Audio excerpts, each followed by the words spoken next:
வைரமே மின்னுமே திருவாபரணம், சரண கோஷமே ஐயனுக்கு சொல்லாபரணம். கருடனே சுற்றுமே முப்பிரதட்சிணம், மலை எங்குமே சாமிமார்கள் சிர சமுத்திரம். கண்கள் எல்லாம் காந்தமலை பக்கந்தானப்பா,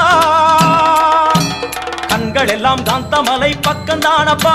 வானில் மின்னுகின்ற ஜோதி எங்கள் ஐயன் தானப்பா. சுவாமியே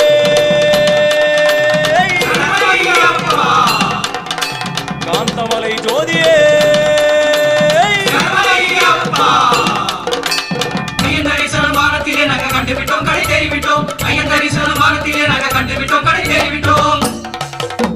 அறிந்தும் அறியாமலும் தெரிந்தும் தெரியாமலும் செய்த சகல குற்றங்களையும் பொறுத்து காத்து ரட்சிக்க வேணும். ஓம் சத்தியமான 18 படி மேல் வாழும் வில்லாளி வீரன் வீரமணிகண்டன் காசி ராமேஸ்வரம் பாண்டி மலையாளம் வடக்கியாளும் அதிகர சுதன் ஆனந்த சித்தன் எங்கள் ஐயனையப்ப சுவாமியே.